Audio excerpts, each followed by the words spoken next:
up, virtual people? Welcome to episode 52 of VCR Redux. We take your favorite franchises out of the analog era and bring them back to 2022. I'm your host, pop culture punk Chris Stiles, joined as always by my co-host with the most, film professor Ian Klink. How you doing, everybody? And we have two radical guests on the show tonight. First up, our own honorary third host from Rick Barth in the line. Oh, Mickey, you're so fine. Mickey Torres is on the show. Hey. What's up, everyone? And rounding out this righteous crew, host of the soon-to-be-launched Still Fabulous podcast, a hunk Bobby! and a hero, Bobby Masters on the show. Bobby! Happy to be here as always, guys. We are here today to party at the Moon Tower, bust some freshmen, and get all right. That's all right, folks. It's time for Dazed and Confused 2, End of Days. But before we bring a sixer to the Emporium, we need to talk about how Dazed and Confused came into our lives and what we love about it. And that means it's also time for you guys watching at home to dish on how it came into your lives. We talking VHS, laser, theaters, cable? Hit us up in the live chat and let us know. So, Bobby, do you remember the first time you watched Dazed and Confused? Vaguely, because I probably was Dazed and Confused. I saw it for the first time when I was in high school, like when everybody starts like in those kind of festivities, like that's the movie you're gonna go watch. You know what I mean? No, So totally. I saw it on DVD without the bonus features. Got one of the basic ones, and the like non-anamorphic universal first pressing. yeah, the one where the bonus features are like subtitles. You know. Yeah. I love that. Yeah, like cast bio. Exactly. Production notes. Yeah, Remember production those? notes. Yeah. I remember Oh those. my I remember God. those. Oh, fuck me. So, That was I fell totally. in love with it. The cast, the soundtrack, it's just like so. Seeing all those actors like in their like beginning roles is just so like cute, you know, seeing them so young. That's true. I guess if you saw it when you were in high school, that was years after that most of them became big movie stars. Bobby Okay, yeah, it was graduated high school like 4 2005. years I was ago. thinking Get out of 2005. That's what I'm saying. That's what I'm saying. That's I was- exactly what I. Yeah, it wasn't that young long Turk. ago. It was about maybe 15 years ago, or yeah, 15, 20 years ago. 15, Get it. 20. Well. Get off my lawn. Like, just, God dang it. So, Ian, Mickey, do you guys Sorry. remember the first time you watched Dazed and Confused? Mine was definitely a rental. It was definitely a rental. How old are Uh, you at this time when you rent this flick, this masterpiece? So when did this come out? 93. 93. So I was probably about like 16. 16 when I saw this. I got to get off Okay, your so you're- porch. Okay. So you're 16 when it came out, or you're 16 a few years later? I'm No, just no, trying to piece it. 93, 16. So I saw Okay. it like, I'm trying to, I mean, if it came out like during 93 on VHS or actually DVD rather, yeah, 16. Okay. So you're about You 16. You guys see, don't want that's to a know fun what I was age. doing in 1993. That's a fun age yeah. for the first time. You're like very much of, right in between the freshmen and the seniors there. Yeah, and you know, you're watching this movie and you're totally doing what the movie's all about. You know, like Yeah. it's literally See- like, oh, we're gonna watch this movie, man. Driving around. You guys are all already making me feel kind of embarrassed about my history with this movie and the age that I saw it at, but we'll get to that in a minute. Ian, how old were you when you first saw this movie? If it came out in 93, I'm assuming this would have been 95 when it premiered on Stars.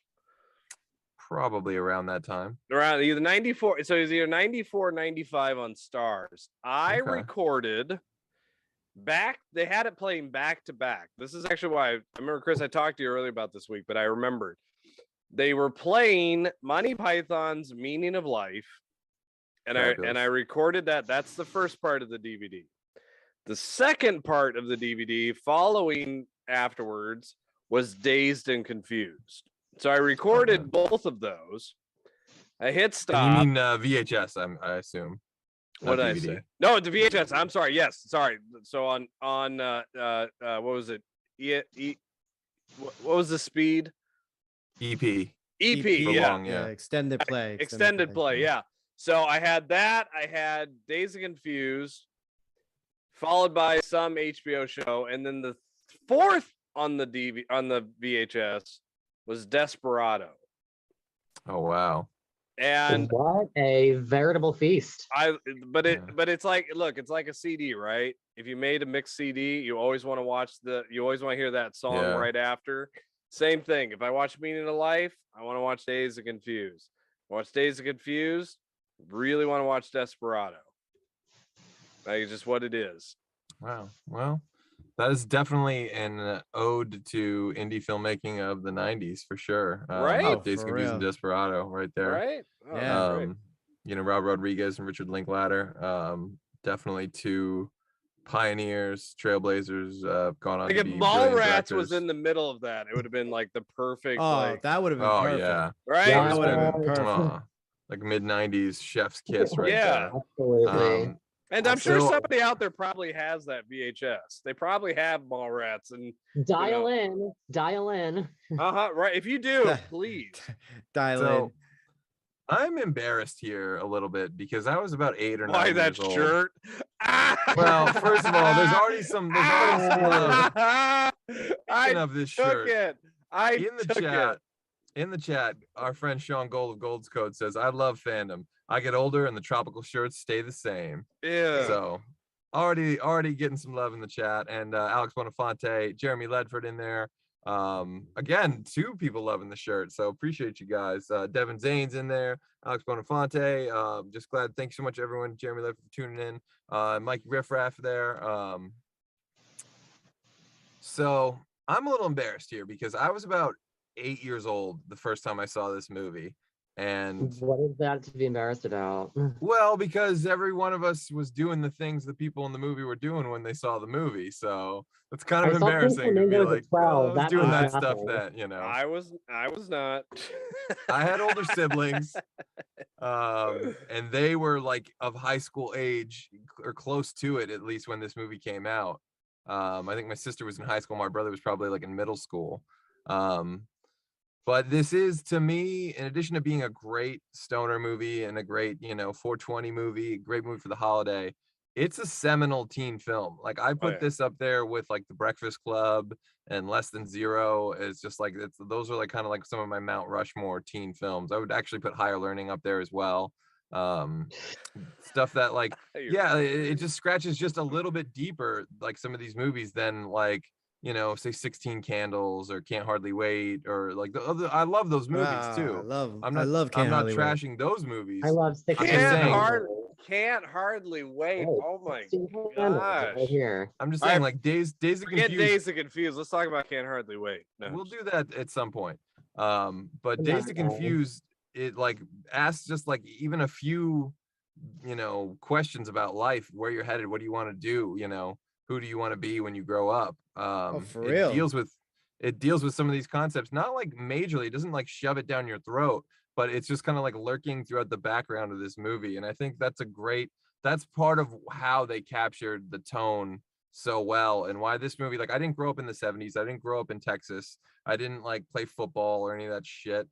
But I feel like I watched this movie and I'm watching my hometown where I grew up. And there weren't kids like getting paddled or anything like that. But I watched this movie and I'm Mitch Kramer forever, and I just think, oh, like my older siblings were partying and they like, they should have made it, they should have broken in my parents. What town did Richard Linklater grow up in? Because he said that people did that in his town. It's like even then, parents would have freaked out over that. Well, the paddling thing, I always assumed that was a college thing, like sororities, like I always assumed that that would happen, in a sorority or trying to get into. He said it happened. That was a rite of passage in his hometown. It was just. I could see it in Texas. In Texas, like, everything goes in Texas. It doesn't like shove Texas down your throat, but there are these subtle details that like make you remember. Like when he's at the football game, Pink, and he's talking to like the 79-year-old couple, and they're like, "This arm ready to throw about 2,000 yards next season. You got a good team coming back." Yeah. 17 starters, 22 Letterman, rookie and tough. Like that's how much old people care about football in Texas. You just you talk know, like their that for local high school everything. football team. Pretty much, right? You The know. whole show just talk like that, Chris. All right, so we're here talking about Dazed and Confused. Yeah, You know what? terrible. I think my favorite thing about this movie, and especially as I get older and I'm teaching film, and is this is a great example of how, and I mean this with all the respect and everything to Richard Linklater because he pulled off something amazing. This is a movie about nothing, Yes. and literally, there's no plot. Everything. There's no plot. This is a way that you could make like it's this American Graffiti and a few other movies Yeah, do this great thing. Exactly. Kids, like Where there's kids, there, one it does, day. yeah, it's just one day. It's vignettes of everything that happens in that day. And what I also find interesting, do you know what the original concept was? Have you guys ever heard about this? No. I don't No. know about the original. The original concept, Richard Linklater was really kind of in the slacker roots when he originally was thinking about this concept. Was it was going to be in the car, everybody driving around and playing to a tape, and the whole movie was going to take place in the span of that tape, and it was basically just going to be all these friends talking about all these things that are in the movie, you know, talking about like, you know, the football letter and talking about what they're going to do, and I don't need to be this guy, and you know, what about parents, and basically just talking, you know, so like it wasn't that. right, I'm and that's glad it didn't go in that direction. yeah, and he Yeah. literally just said that just wouldn't be entertaining enough. Yeah. But you know, it's funny that you mentioned like American Graffiti, Ian. 'Cause Yeah. I that's exactly where I went with this movie. I'm like, Right. and I love Yeah. American Graffiti, Yeah. Mhm. you know, just as much as this movie. Right. But it's like it's like Right. basically American Graffiti is like the 60s or 50s. you know 50s, 50s 60s, to yeah. 50s 60s, Right. and then you have this in the 70s. So I feel like it's like it's a better sequel to American Graffiti Than the Than- actual sequel. than the to actual American sequel. Graffiti. Exactly. More Well- American Graffiti. First off, this is why I don't like you, Mickey. More American Graffiti is everything. What? Listen, I It's don't. long. Of Now, course you it Coming from the is. guy who fucking hates Eddie too, and More American Graffiti is the mountain you want to die on Yeah. Did you watch Eddie too? Because I a sure thousand did. times because it's a musician's Bible. You know, and a fart trapped in a bottle is a treasure for somebody later on. The point is, all right. I mean, the I'm not point saying is- American Graffiti, American Graffiti isn't I just good, like it but more. it's I not like it more. great. Well, I'm not saying it's great. I'm not saying it's great, but I like more American Graffiti. But to say Wow. that it's not a good sequel, dude, audacity. The first one's better, obviously. Oh, of course, but that's the thing though. I mean, like you know, people are always saying like make a sequel to Dazed and Confused, and you know, we'll talk about this probably when we do pitching, but you know, it was like a perfect capsule of time, you know, in this movie. It was, yeah, You and know, that it's is great. obviously one of those things you're crazy to try and recreate it twice. That notion is not lost on us, but it's 420. We love this movie. It's a 90s classic. It's a VCR classic. We got to give it our best Redux, and just like pay tribute to all the people that are in this movie, because people don't realize like just how insanely deep this cast is. Like, forget the movie stars. Like, yeah, Ben Affleck's in it. Yeah, Matthew McConaughey's in it. Yeah, Renee Zellweger like walks across the screen for like half a second. Mila But like, Jovovich. yeah, Mila Jovovich got started in this. Wait, Renee yeah, I mean, Zellweger, where is she in this movie? Why She- haven't we said you Parker blink and you'll Posey? miss her. Like I she know walks Parker by the frame out of Posey. focus. Like she's Yeah. an extra. Oh Yeah. wow, wow. Yeah. Yeah, in her there. scenes were cut. She had a bigger part, but her scene was cut. Mhm. Oh, Because this okay. is I've never- right. This Right is up on right the left of before her. Texas Chainsaw, The Next Generation, right? Yeah, I think it's around the same Yeah. time. That's Yeah. right. They, And they, then- they did this before that. Yeah, that's right. I Yeah. think the next generation was the following year. Wasn't that 94? Yeah, you're right. No, that was it was following because this is kind of the first. Wait, Well, because look at that. because McConaughey, you know, we all know that story. He was a bartender, and the casting guy's like, "Hey, come audition." You know, okay. Dude, when's my turn? Yeah, fucking I have been bartending for a million years. You got to be in Um, Texas. I guess so. I guess I'm in the wrong place. Okay, but we need to talk about Parker Posey, guys. Parker Posey. Yes, was we just will in a perfect sec because for there's a lot of him. cast to talk to. Air But I just want raid! to throw a shout out bitches! to Mike Wipe and that Angie, face Angie off your Saunders in the head, chat. bitch. Thank you so much for tuning in. You guys are the best. You're in space. Texas rocks. LOL, I don't have an accent, says Angie. So again, thanks so much for tuning in, guys. So yeah, Parker Posey, one of the all-time greats, you know, of 90s indie everything. You know, like if you threw a rock through the indie film community in the 90s, you'd hit 13 Parker Posey movies. Like she There's was the nothing she best. can't do. There's nothing she cannot do. She's been robbed of so many Oscar performances, and I think this is one of them. Oh, for sure. Yeah, this is like, I mean, this is the movie that put her on the map for like, this is why I know who Parker Yeah. Posey is. Was she you House of know? Yes? Is that Parker Posey? Yes, House of Yes, she yeah. was. We I mean, need and not talk to about mention that the another Josie day. and the Pussycats, the greatest movie of all time. That's best in show. Get out. And Vicky. so, but like outside of that, you have Sasha Jensen, who is amazing in Yeah. everything. I love Sasha Jensen. Jason London, of Who course, is who great. is not 18? Let's be honest. Of all the casting, that man is 42 years old. But it works because he is that, because that's the character though. He's kind of that guy who like seems to have a little bit more wisdom than something, you know. He, like I love he's one of my favorite characters in the movie because he pulls the kid aside and gives him that little speech like, hey, you like that girl? Like, yeah, well, can't tell how much she likes you because as soon as she knows, she'll dump you like that. Like, here's what you do. If she asks if you ride with her later, she's like, nah, I got my own ride, but maybe I'll see you later. Sounds stupid, right? But it works. Like, But he didn't take that advice. He took Jason London's advice. what was Jason London's advice? Like, you know, get a ride with her. Tell her that we ditched you and you need a ride. Oh, that's true. All right. Still, I don't know. I just love Sasha Jensen. I love that particular role, and I love like what that reminds me of growing up. Like, you know, there would always be I that love friend his of my tight older brother's. overalls. Do you guys remember his first outfit? Those Yeah. super tight overalls. Yeah. I will tell you this for a fact. My production company is called Farmer Klink Productions, and I'll tell you why. Because after watching this movie, I wore overalls to school one day.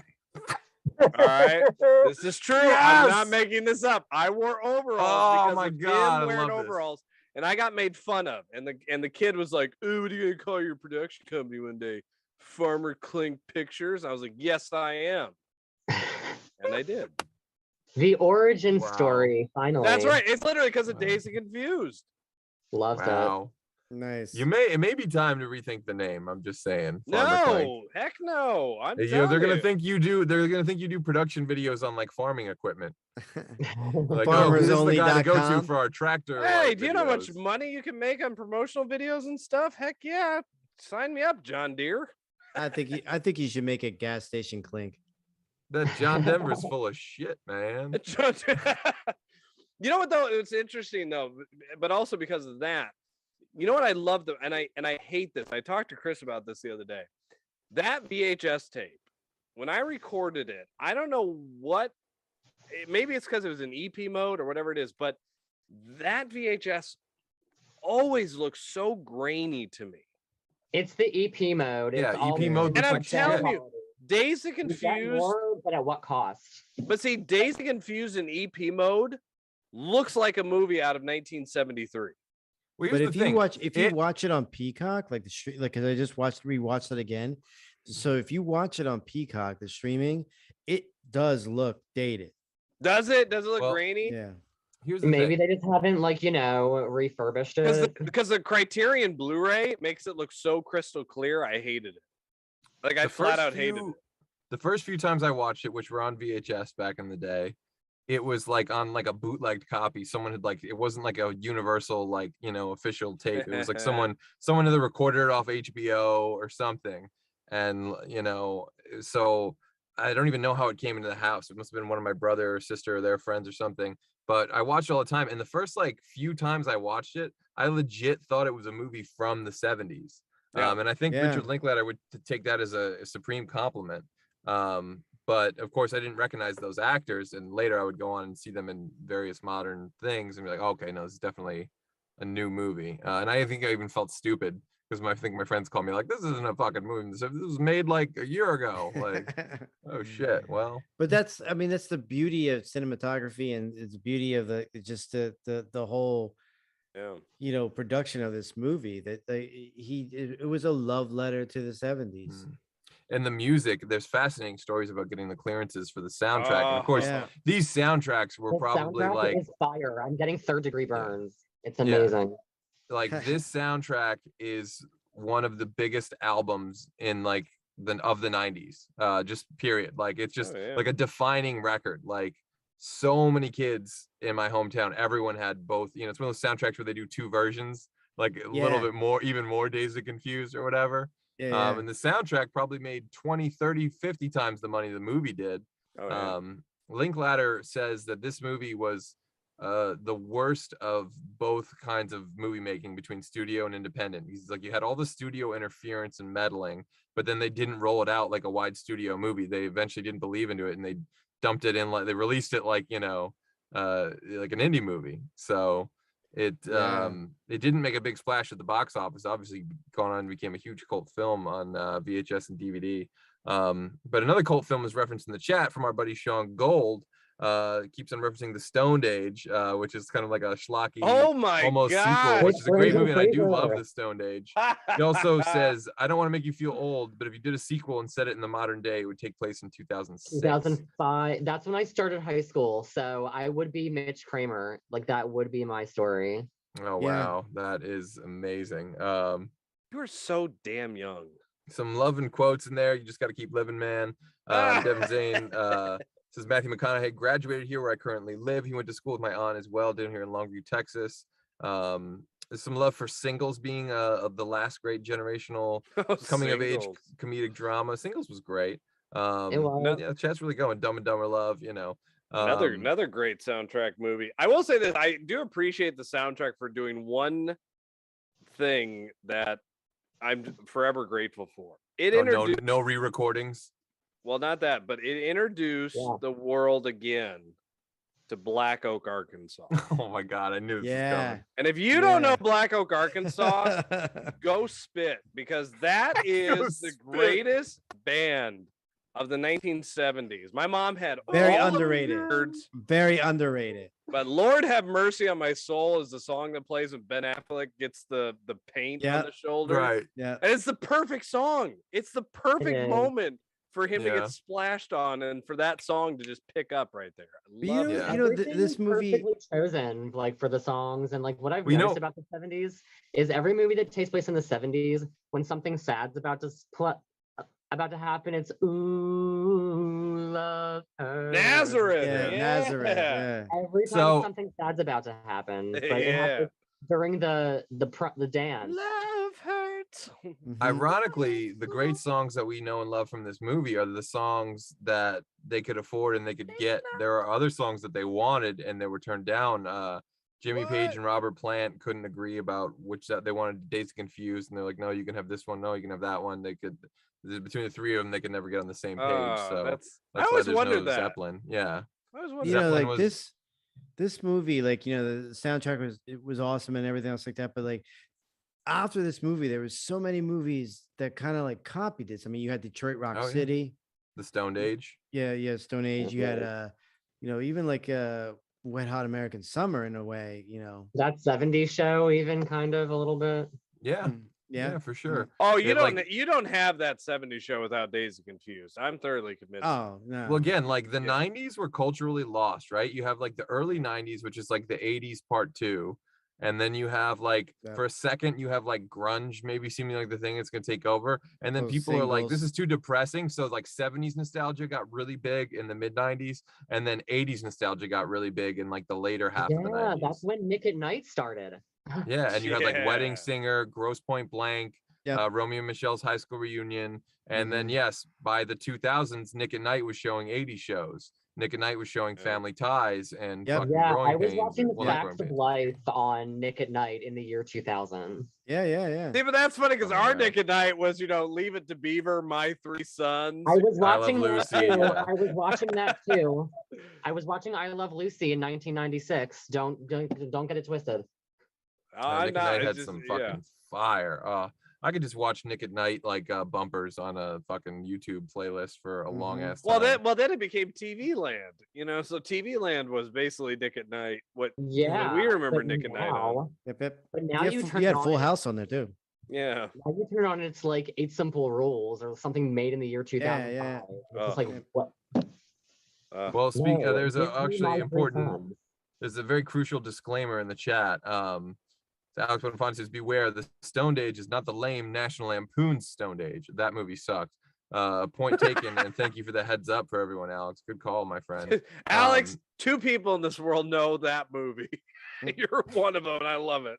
He's making sure no one else accidentally finds out, and that is what I call doing God's work on the holy day of 420. So thank you, sir. Lord have mercy on your soul. Also in the chat, our very own Kyle 2.0 says, Dazed and Confused introduced me to Deep Purple. I first watched it in a garage working on my 74 Volkswagen. Wow, you are infinitely cooler than I am, Kyle 2.0. I fucking love seriously. Deep Purple. These are like, when I saw, this movie too, you got to remember, like, I was, 16. So I was already listening to a lot of these bands and stuff like that. So to get it in a movie was just like, we are just that much cooler than me. Oh I had my no idea God. who Foghat was before this movie, and a lot of these bands. But I will say there's still like an infinite number of cast members that we haven't talked about, and I actually have the IMDb page open just because I don't want to leave anybody out. Obviously, Rory Cochrane as Slater is like a seminal role. That's just an amazing is he the guy that was in Empire Records too? Yes. Yep. Oh my gosh. I heard the guy had 4 beers. Or he had 1 beer. How many did you have? 4. So You're so dead, man. Yeah, Look giving that great speech about like George Washington, man, and every Martha Washington. Every day he got home, she had a big fat bull waiting for him. Yeah. You got Adam Goldberg, Anthony Rapp, and Anthony Rapp. Thank you. Man. What's that? You couldn't handle that on strong acid, man. Oh yeah, 4-hour drums, man. You have Giovanni Ribisi's sister, Marissa Ribisi, as Cynthia, who was in a few other things. A little bit of a chameleon in the 90s. You kind of almost won't recognize her in other things at first. But Michelle Burke, who was Adams from Chasing Amy. Yeah, of course. Yeah, Joey Lauren Adams. That's right. Yeah. You have Michelle Burke, who, amongst other things, was in Major League 2, who I also love as Jody, who I've always felt like should have gone on and done a lot more. But maybe she left the business. Who knows? If you're out there, we want to know. Cole Hauser who played Hirschfelder? Jeremy Fox. So you have another one that I didn't see in anything else. Christine Harnos played Kay. Wiley Wiggins, of course, who played Mitch. And I know everyone gives him a hard time for grabbing his nose. I think he was perfect as Mitch. And I also think the nose grab. You could turn that into a drinking game. Oh, everyone did. Everyone did. Man. Also got a shout out Christine Hinojosa. I hope I'm saying that right, who played Sabrina. And of course, the great Nikki Cott, who played Clint, who beat the shit out of Adam Goldberg at the party. Just an amazing, amazing cast, just through and through. And like, you remember each of those characters, each of those performances. Just like everyone had their own sort of like vibe, their own, piece of This turf, is the movie that, obviously Matthew McConaughey was was the guy, Did you also notice how nobody looked the same? Like they were all friends, but nobody looked the same. Yeah. Does that make any sense? No, that totally makes sense. Oh yeah, they all had their own. Yeah, they all had their own. Actually, I remember on the Blu-ray him talk about it, like Richard Linklater wanted them to dress themselves, and that was like Matthew McConaughey's look. He created that look. Yeah. Because he had the rolled up. He's like, oh, can I roll the rolled up cigarette? Even though it's a 50s thing. It's a 50s thing, yeah. Yeah. It worked he was his character was a teenager in the 50s. Come on. Yeah, that's what I'm saying. That's why he said he did it. He's like, I was, that's his whole thing. He's like, I get older, they stay the same age. Yeah. We live in old glowers on the football field. Yeah. Yeah. That part didn't age well. Oh no, But, not like, at all. But you know what? Every town has one of those guys. It's very Yes, they true to do. life. for real. I mean, Every this movie graduating would not class be done has today. one. My class had one, and I'm not gonna name names, but No, but you know what? It's Right, we all had you 'em. could, you know what? You could still tell the truth. Like Cobra Kai has Stingray, and that's like the same exact kind Pretty of much, character. yeah. You know, he's just trying to like hang around. You know, they don't have him like saying, "Yeah, I want to sleep with these young girls" or anything like that. But you know, he's like pathetically, "I want to be friends with these young kids in this karate school or whatever." Yeah. And Yeah. the great Paul Walter Hauser makes it okay because you know they play it for the laughs. They don't play it for like the serious, you know, whatever of it. Which it is and I get why a lot of people didn't like Stingray because of that. And some people probably didn't like McConaughey in this because of that, but he just wins through that, you know, even that with like, you know, all right, yeah, all right, all right. him. I didn't hate his character. I don't think at that time. At that time, we weren't really. I don't know. I could be wrong, but I just didn't see it as anything. I think Yeah. it was just. But we different certainly didn't times. identify with that character. We identified with like Pink or with like Mitch Kramer or with, you know, somebody, you know, Sabrina, whatever. Well, I mean, I guess it's your Jody, age. maybe. I guess you it's know. your age, because Yeah.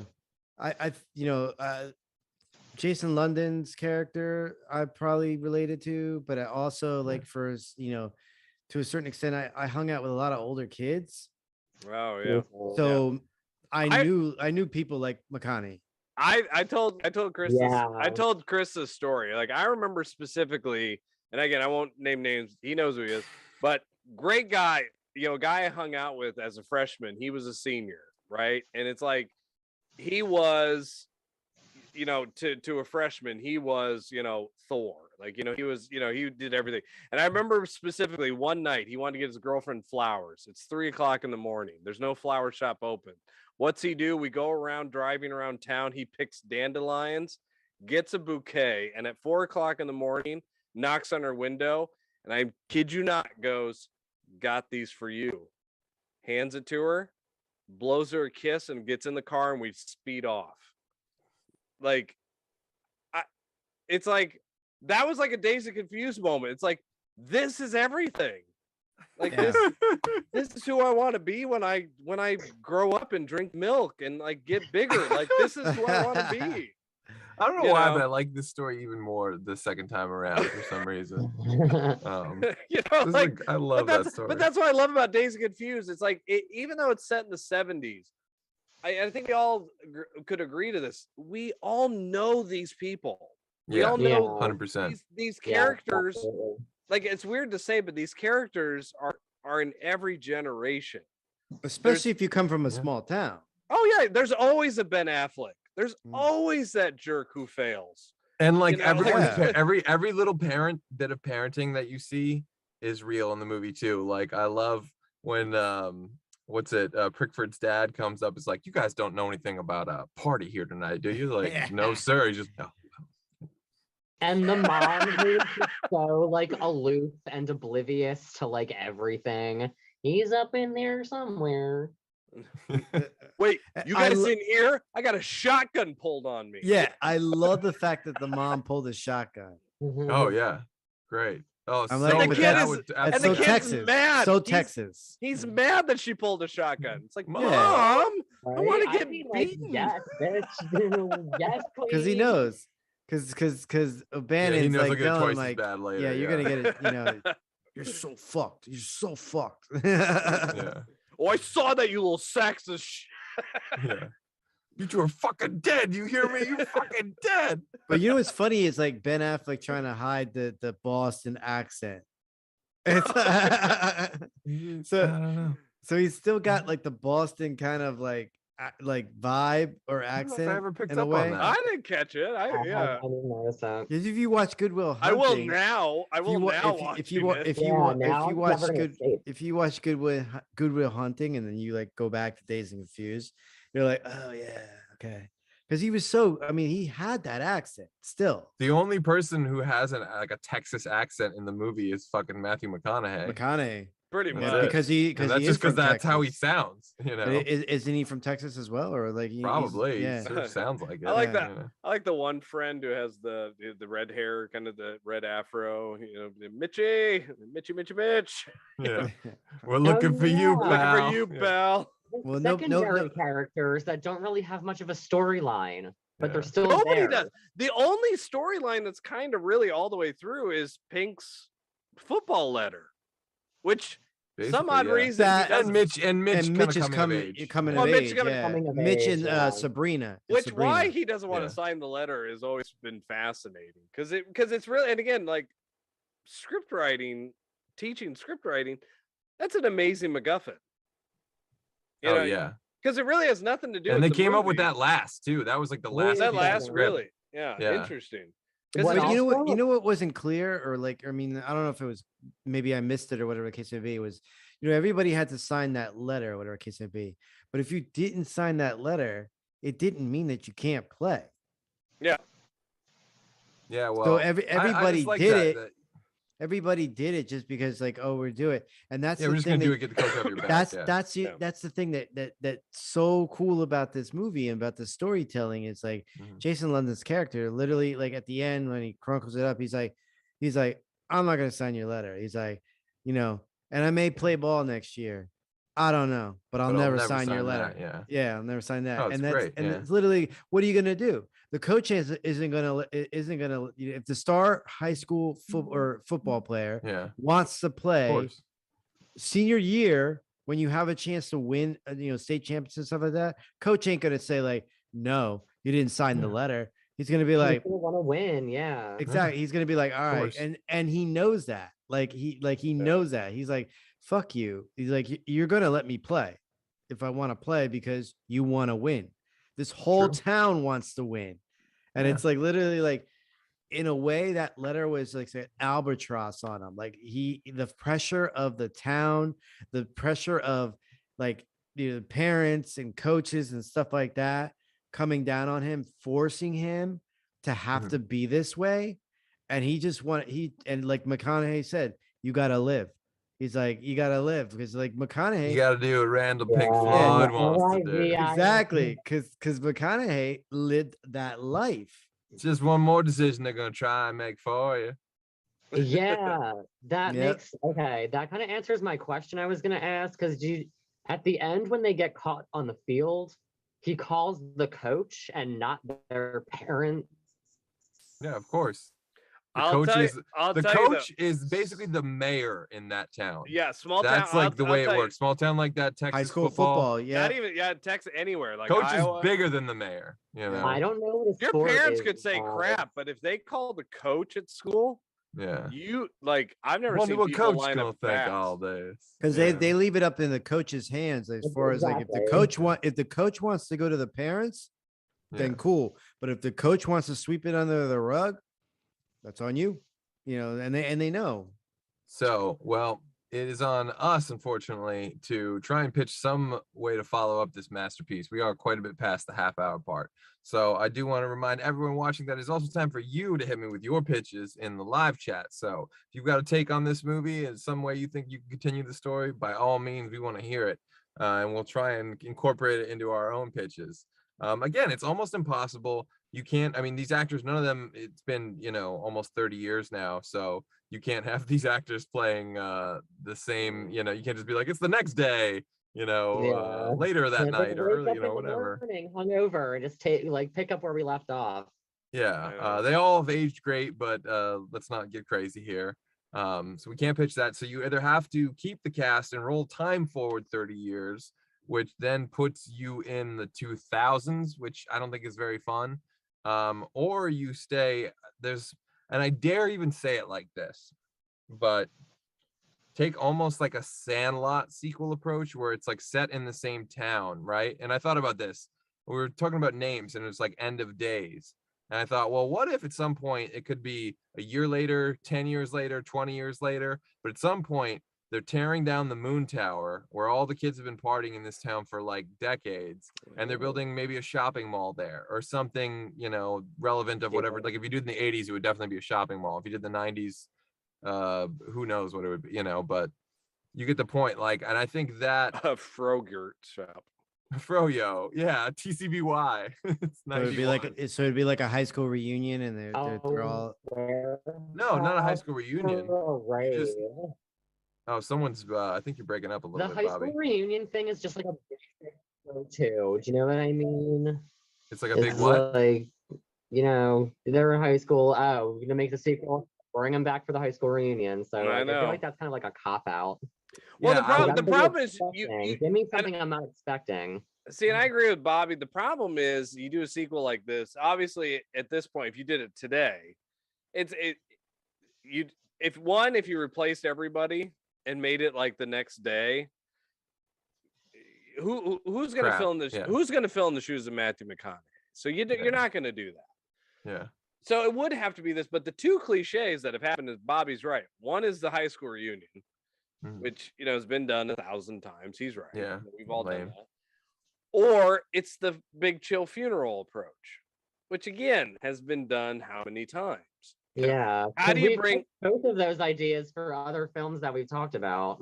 Yeah, I think And we have. They're good ideas, but that can't be every sequel. But I No. love that. But Chris, I do like your idea of there being I do. an end party. Yeah. Like That's a a good party. We idea. haven't seen how many. I mean, let's be honest. How many of us old farts want to just go have a movie? I'll tell you right now. If me and that one guy could just hang out at a campfire again, You like- totally go. I totally would. Because I remember having conversations with him about philosophy and like existence and God and the devil and Bob. Like it was like I would absolutely be like, you know what? To hell with it. And what would Yes. he think of you now? Like that's an interesting story part. Like, what would that guy think of you Yeah, now? that's the sequel I and want what- to see. And what Yeah. did you make? So I almost feel like you could have Matthew McConaughey and then Jason London. And it's like, and McConaughey's That's it. seen London, grow up or whatever the case may be. And then like, London's still conflicted by whatever choice he's made or whatever. Maybe he's not, he didn't go to college or he didn't become a high school football star or, a football star, a pro star or anything like that. And maybe he's lost and like he runs into McConaughey and McConaughey's just, they go on a trip. Maybe the fun thing is like, how like, I mean, it's Texas, but at the same time, wouldn't it be fun if you reincorporated Aerosmith and you like, they went to the Aerosmith concert then, but maybe like, Aerosmith's, it's been a while and Aerosmith hasn't played, Texas, in a long time. Oh. Aerosmith's playing Texas again, and it just like it literally draws that up, and then you have like McConaughey and London making a trek wow. to some part in Texas or whatever the case may be, and Let Linkletter talk. do his original idea with The car. those guys Yep. with the car, yep, and it's literally That's a it's good that's a good one. what's that movie with Wallace Shawn? My Dinner with Andre, My right? Dinner with Andre. It's my dinner with Andre in the car, and it's just here we are, 20 years later. What have you done with your life? yeah. And you could see that. I could honestly see that actually being because Linkletter, he loves to do some weird stuff. It's great and weird stuff. McConaughey could like he could have the same car. He might not be driving it every day, but then like the thought of this like Aerosmith concert, whatever the case may be, dusts it off. And him in London are on their trek in that old car. Here's the thing. If you get two of them back, you're gonna want more than two, right? No. So, I think I would be fine with just them two. well, you're. I would want to know more, honestly. Thank you. I've seen this done before where one of my Yeah. favorite shows, they brought back like 3 characters, but I'm like, what about everybody else? Yeah, I they feel did do like that. They did do that Jesus Abides movie, where it was like a sequel to John Turturro's character from The Big Lebowski. Mm-hmm. And it's like it's great. We get to see him, but we do want the dude. We do want Walter Sobchak. We want Well, you like, could have. I mean, you can have him. I mean, like on this trek, you can have them visit. a stop. couple of That's why. people. That's why I thought. Like, is there a stop along the way where it's like hey, you know, I heard she works at this restaurant. Yeah, or they could just run yeah. into somebody unexpectedly, you know, or Yep. they might run into somebody at the concert. Yeah. What Yep. if you took that and then kind of folded this into it though? What if it turns out that that summer, you know, they followed Aerosmith around tour for a while, you know, Mhm. and then this time they get a fucking bus and they get like as many of the cast members back and they follow Aerosmith around tour again, and it's like the late 90s now or something like that, because you know time, you have to have some amount of time having passed, and it's far enough back that you could be interestingly nostalgic about that time, you know, that they're like a little bit Johnny Lawrence, they're a little bit man out of time, they're a little bit stuck in like the 70s 80s they grew up in, versus the you know 1999 frosted tips gelled hair kind of, you know, era. I actually like that idea, Chris, if it was done in Linkletter doing like a fake documentary. Like we're gonna follow these people going on the tour bus. And like again, because I love Linkletter's, he tries. He always tries to do something different. But I like that idea of like, here's, you know, they do get them all on the bus. And it's just, you know, it's like a 7-Up documentary where it's like we're following these people and just, who are you now? You know, why are you following Aerosmith? And then you imagine Parker Posey has gone through like, you know, divorce. She's got 3 kids. She had a few miscarriages. I mean, she's carrying the shit, you know, now that she starts talking, because that's the reality. I mean, it's 20 years later. They've dealt with so much shit that it's going to be deeper, you know. Yeah, life hits them because they're at the point where life is like the easiest it will ever be. Or I mean, you can also like And now Jason like, London's life has hit them. Yeah. Jason London's character could have eventually ended up marrying because her name was Simone, right? Her character name, Joey Lauren Adams. But remember that he had that little fling or that little thing with Mitch's sister, Jody. So he ends up, marrying Simone, but in his mind, he's like, I should have went with Jody. And then that whole thing leads to that, you know? Yeah. Have you guys ever seen a couple of the Search for Jody, the special editions of Animal House? I mean, So. they do this really interesting thing that they instead of interviewing the cast about what they did for the movie, they interview the cast and they act like they're characters from the movie and what they're doing now. So like literally Tim Matheson is acting like, you know, not Bluto, I can't think of his name, but anyway, but they're acting like this. And each iteration that this DVD has, each iteration they've had, they've done it like years later. So it's like the first like a different DVD character. No, there's the same character, but like 6 years later. So it's like the first edition of Blue, or the first DVD from like 98 has them doing, here's what I'm doing 20 years later. The DVD in 2005, for like the 25th anniversary, this is what they're doing 6 years later, and they keep doing it. It's like a funny thing the cast does. And it's like I like that, which is, again, it's like I kind of want them to do a sequel with the Dazed and Confused cast like that, you know, like I say, like we're talking about this documentary as they're on Aerosmith's last tour, you know, or Black Oak, Arkansas's tour. Yeah. I mean, I know. I mean, like who I've seen in concert and freaking rocks, by the way. I'm jealous. Like that. Did you see them in Iowa?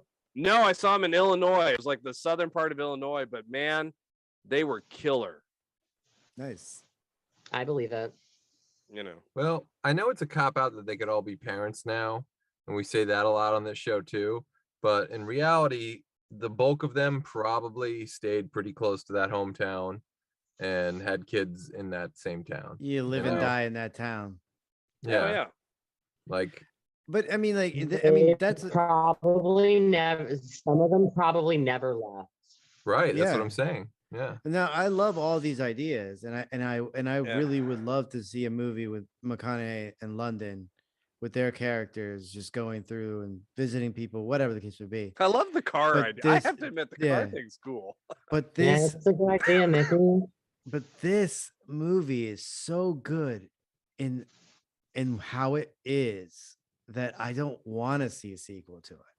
Yeah, I feel Yeah. you. That's Like- why I say you should leave all the original characters alone and just literally focus on, like, you have this town and, like, you know, it's a few years later. No one needs to be a cousin or a sister or a brother or anything like that.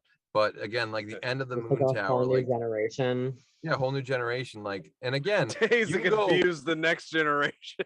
you can go all the way up until like the smartphone era, you know, but I think you're better off, Oh. like, maybe it's me because I'm a little more 80s nostalgic and like I would like to see that kind of a movie, and there haven't A been that little bit many. more 80s nostalgic, Chris. Come on. Yeah, well, Yeah. whatever. Well, but they like, did yeah, mention 90s the would be cool 80s. too, you know, 90s They- would be cool too, Rem- but Remember they did say, like, you know, the one girl said, like, you know, maybe that the 80s will be every radical. every other generation, and the Yeah. 80s, yeah. But you know what's interesting? I just watched that show, The Dropout, on Mm-hmm. Hulu, and it's set in like 2005. And I hate saying it, y'all, but when you're watching, they're introducing the technology at the time, and they're showing you the Do technology. they have flip phones and sidekicks? You're literally going, like, me and my wife were watching it. I'm like, oh my god, this was 20 years ago. Are they on their iPod Nanos? Yes, Have, they like, really these, like, are. iPod Nanos. Oh my god. They I are. need They're to on watch the. this They're for on the color sole Mac. purpose They're of on. that They're on the nostalgia. color Macintosh. They're on, and it's like, Wow. The Blueberry iMac. yeah, but it's like it literally is giving you nostalgia. You're actually like you're listening That's to the what music. I'm saying. Like, Yeah. I'm really excited to watch this just for the You simple really- fact to see like all the things, like the DVD VCRs And but and they're like doing, but they're the doing, iPods. but they're That's doing the it good to. stuff. But That's they the are good doing stuff. it now as if like it is a thing where they're like, let me pull out my iPhone Nano, you know, and you're like, oh god, because all of us are going, oh, I remember that click. Oh wait, you just nostalgia'd me. Dang it! Like, So Yeah. we have a couple pitches in the chat, but I do just want to again kind of specify that, like, basically, even if you go to the 90s, you have to acknowledge that kids are going to be using like AOL Instant Messenger, and it becomes like a boring kind of aspect of the movie that, like, I feel like you're better off being set before that was a time. So well, yeah, maybe, because like, it took 10 minutes to dial up. But It's- like I also feel like, I mean, like, go to, I don't want to cut the chat, so just, go ahead to the chat, but I have something to say after you're done there. Okay, well, just say that we have a pitch in the chat. Alex Okay. Bonafante says, my only pitch is based on an unpopular opinion. I actually don't like Dazed and Confused. I don't find the characters or story compelling. However, Matthew McConaughey's character would make for a funny spinoff. So he kind of concurs with you. Mike Riffraff also has a pitch. Newtown, set in the late 90s, academic scholarship, has to decide between going to family legacy college or go to work for a game developer. Oh, that's kind of interesting. oh, Set in the late 90s, huh? which is kind of like the next generation idea. I mean, again, and that's the thing. A movie like, well, he even, Linkletter tried to kind of do a semi sequel. Everybody Wants Some a couple years back, where it was like college in like the 80 or 81. Did any of you see that? Yeah, I I'm think trying- I I'm know. I trying to know of it. I don't think I saw Who it. was though. in that movie? It was like Ryan Gosling was like the money guy that brought in the financing, but I kind of remember it loosely, but I never watched it, and I never was it intended to kind of be a sequel? he said it was a spiritual sequel where it's like the same kind Yeah. of movie where it's really a movie about nothing, that you're just kind of in a time period and you're in a zone of this era, and it's like, but again, those who wanted Dazed and Confused 2, it didn't work, Right. and it's like, and it's that whole thing, like, But I also don't want a different kind of movie, and it's just like, or Dazed and Confused 2, or whatever case may be. Because without any original characters, and you're calling this movie Dazed and Confused, and it's associated with Dazed and Confused. If you have none of the original characters, I mean, the curmudgeon, fan in me is gonna go like, what is this shit? I'm like, yeah, it's like- we're just gonna watch it to judge. We're not gonna watch it because we're excited. We would Yeah. begrudgingly watch it to judge it, I feel. oh yeah, 100%. But if you manage to, first, the key is having a great script. Like, these characters are great on paper before they were great with actors. So if you can manage to do that and set it in an 80s way or a 90s way, I think it could work. You'd probably be better off at the end than just changing the name to something else and seeing if the movie would stand on its own. But I think if you went with a little bit of a Freaks and Geeks meets Dazed and Confused vibe, you went Meets with like Wonder again, Years. Meets Wonder Years. yeah, maybe a little bit of Wonder Years. Like the idea of generations within generations, like people becoming seniors and their little brothers or sisters are becoming freshmen. And you don't have to be like busting kids with paddles anymore. Like, Well, because you again, you want can't. to like, find ways to like be different. But I think you could also focus a little bit on that transition from like, the 70s, 80s to like the 80s, like you see those memes, it's like, oh, you grew up in the 80s, and it's like a neon technicolored MTV set room. It's like, no, I grew up in the 80s, and it looks like a 70s wood panel, shag carpeting, orange couch kind of, pretty much. Yeah. Well, wasn't like this movie? What was the movie? This movie like set in the cut, like 76. the end, like almost the end of the 70s. So you 76. transition. So like Aerosmith is like what's there right there, but you would transition right into Van Halen. And like from so you would get that whole thing too. Yeah. I think it'd be cool to be like 83, 82, 84, somewhere in there.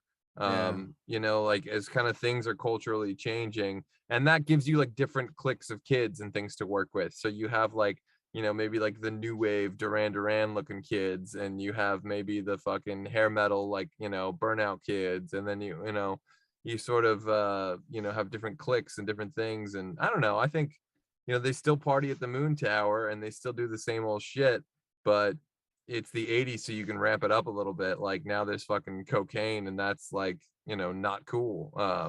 Well, because people how get old is fucked up. the actor and the actress? So the actor that played Mitch and the actress that played Sabrina, how old are they now? They're neither of them are in the business anymore, I don't think. But They're not. yeah, again, everyone's 30 years older, basically. They made this movie in 92, so it's 2022 now. No, but like their characters, how old would their characters be? In present day, they'd be like 50 years older. No, but like if you shut them Okay, into so like, hold up. We're gonna do math. Okay, so it's 1976. They're gonna be freshmen in high school. So let's say they're like 18. 14 years yeah. old. Correct, Amundo? Yeah. See? Yeah, 14. Okay, so that's 1976. We're gonna say Okay. that they were born in 1962. They would be 61 years old. There you You're go. welcome. They're literally my parents. But again, I think if you go, kind of that like transition, you're right, from like the Van Halen era into like the 1985 80s that we know. I think that could be a cool backdrop, and set against things that, a different type of decision, not just do I want to play football or something like that, but you have a great coming of age movie with characters. The world always needs those. It's like horror movies. Like there's this itch that needs to be scratched. And also to make kids relive a better time. Anything would be better than Euphoria. Also make kids relive a better time when you just like drove around in cars and got fucking stoned and hung with your friends and listened to music, and you weren't just like When living under your smoking weed phone meant or being your own something, and you didn't publicist. just have to do it. Yeah. You were who you were, and that was what made it cool. Yeah, you would go home and be like, all right, I'll see you later. And you wouldn't talk to that person until you called them on the phone, on the house phone, and asked if they were home to speak to. Now it's like, all right, like I got to see you on Facebook like 5 minutes after I see you. And like that's the normal now. But back then it was just like, oh, okay, like I haven't seen them for a while. It's fine. But now it's like, oh, they haven't commented on my thing. They must be mad at me. But you could go weeks without seeing somebody back then. And it would just be like, life be happening. I remember, I remember a time where it's like I was leaving home to go to like college, like literally like visiting home for a weekend, and then driving to college, which is like 4 hours away. It was pretty much like, bye, mom and dad. And it was like 4 hours later, maybe you called them if you remembered to be like, hey, I made it. Yeah, relatable. It's weird to imagine that like 4 hours now it just goes by where you just have no clue, It's just fascinating. That's true. I missed those haven't days. posted in a while. What's up with them? Yeah. So I am nostalgic for like a time period I didn't grow up in. Like I think that would have been awesome, like you just said, like that would have been a great time to grow up because like you weren't attached to technology that the way children are just born with iPhones, outlets instead of umbilical Look, cords. the 90s were cool, but looking up all your answers in the yearbook was not the coolest thing ever. All right. Google is pretty cool. I mean, I'm not complaining. I mean, you know, do kids pros and even have cons. like physical yearbooks anymore? I don't Yeah. even know. No, but remember you get an encyclopedia, and every Yeah. year they'd give you that little edition book. It's like 1995, you know, things we've added that aren't in your book from 20 years ago. Yeah. Oh my God. Yeah. It's a legit thing. haven't It's a seen the legit video. thing, kids. That actually happened. Well, I was thank gonna say, you, I did Professor. miss that. Put Um, down think I need to put down your that. stupid cell phones and wake up, sirs and So- ma'ams. In summary, it's a very difficult movie to follow up, but I True. think we at least have some noble intent, some ideas of noble intent. It would probably take more than 30 minutes to figure out exactly a great direction to go in, if there even is one. But I'm glad we all got together here today to celebrate 420 and talk about one of the greatest stoner movies ever made, which is not so much like a stoner movie as it is a coming of age film. But like I said, a seminal teen film and one that will live forever. But before Real quick though, am I wrong in remembering that there is an end, like there's a post-credit scene where isn't like the guy that's in Empire Record? I'm sorry, I forget his name.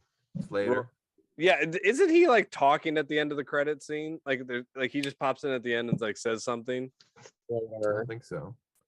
It's a Well, you now know we what it all is have is to people watch watch the ending credits to find because that out. they give you the character Like those you know close-ups on with them. a video Montage, of the them and then the montage. name on the Yeah. side, you know. Mhm. I know, but I swear there was at the very end, he's like doing one of his conspiracy things about George Washington. No, that's in the Maybe- movie. That's maybe- Empire Records, and that's Oh. Ethan Embry. That may be what you're thinking of. Got it. All right. I'm talking about Primus. Yeah. I No mean, way, the kind of Pixies same have way better ballpark bass lines than Primus. I love that. At any rate, Who we'll have doesn't to love do- Empire Records? Oh yeah, it's brilliant. We'll definitely get around to That's literally honestly, that is Dazed and Confused Part 2 in a weird way. It really is. yeah, that to be fair, yeah, that is the 90s version. don't That's like very it. Working true. in a record store to support Of yourself. is course, kind of a lost Mickey art, Empire but Records comes is the in with best. not liking Empire Records. We Of get course he it, does, Mickey. yeah. We get it. You're so independent Son and of a- cool. God. You're such a free God, thinker. Mickey, come Anyway, on. before we officially shut this down, Uncross Bobby your is- arms, get that smirk off your face, and grow up, sir. So Bobby, are we any closer to the Still Fabulous podcast launching Yes, into the we stratosphere? are. We're in pre-production, you guys. Are we excited? I Yeah. I'm very Yeah. excited. have up for next week. Bobby! After our last meeting, Chris, in Jersey, like that was just like a really inspirational week, I think, for all of us. So like I Yeah. just compared pedal to the metal. 3 interviews lined up next week. I'm gonna have to like edit it and stuff. So I'm hoping to have it up before I see you guys in person next, at least. Oh man, that would rule. Well, guys, So, everyone be on the lookout for that.